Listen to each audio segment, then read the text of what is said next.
So the Gemini is a clamshell PDA communication device. It's 4G and Wi-Fi device with a fully integrated keyboard.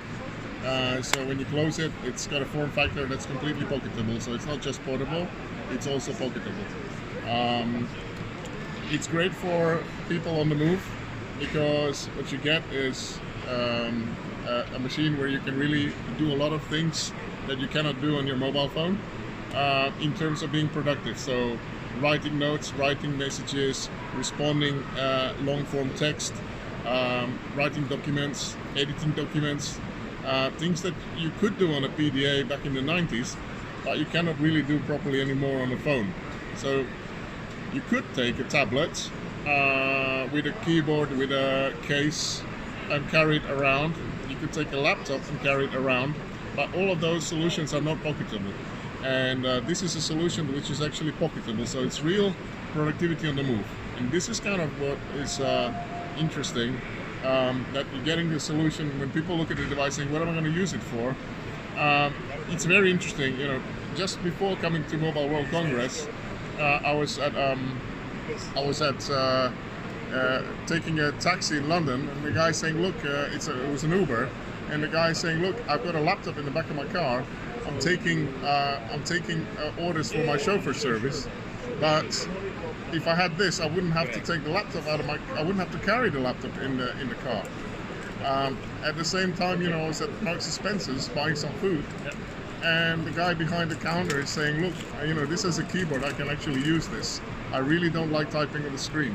So there's quite a few people that don't like typing on the screen, and again, this is a device for them. Cool. So the keyboard on this is the final version now, because I know it went through some stages of development. The keyboard on the production units. So I still have a pre-production because that's my own, but this is the final keyboard for V1, and you know, this is now, we think it has quite a decent response. And if I start a new note, you know, it's a very nice keyboard. You can also get haptic feedback, so there's a bit of a buzz when you type.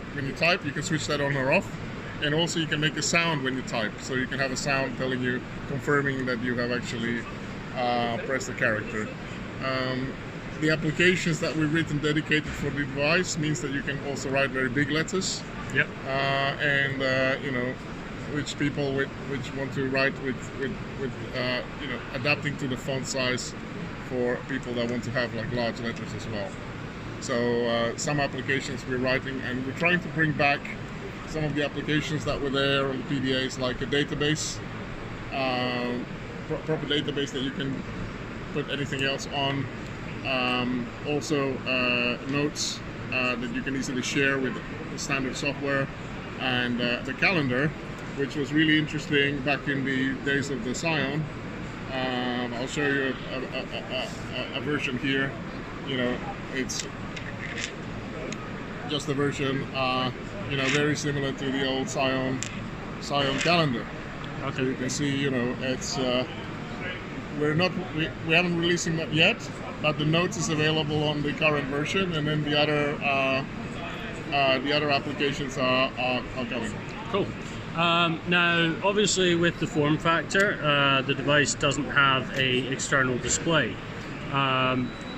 What is the process for notification?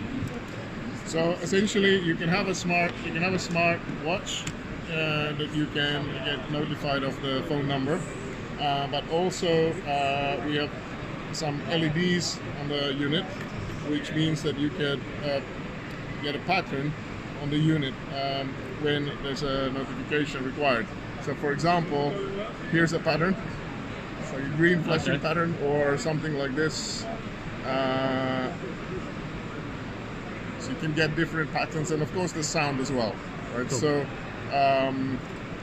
different ways of notifying, but today a lot of people have a smartwatch, so linking a kind of Android compatible smartwatch with a unit is a very nice thing.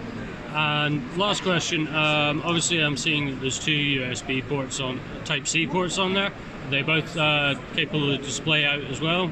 I know. So basically, so there is a display out function Yep. on the right hand side, on this side. Yep. So we have a short cable. Maybe you can spin around. We can show here the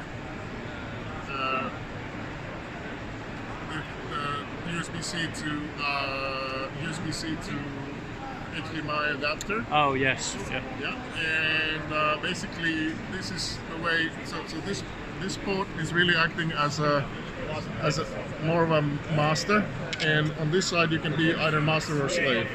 So basically, one of the challenges with devices is you're either using USB on the go, or you're using USB as a. So this is actually a slave device. So USB on the go, this is the master. Or a PC is the master and this is a slave, basically. So USB cannot really be in both states. Okay. So we decided we're going to have two states. This one can be master or slave, and this one is VGA and the single device master. So Excellent. yeah, which we think is quite a useful feature. And it doesn't matter about the orientation when you hold it up for phone calls or anything like that.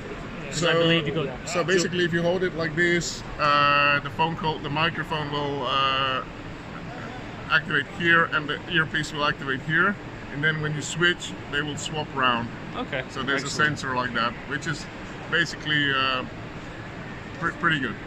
Cool. Yeah. Okay. Thank you very much.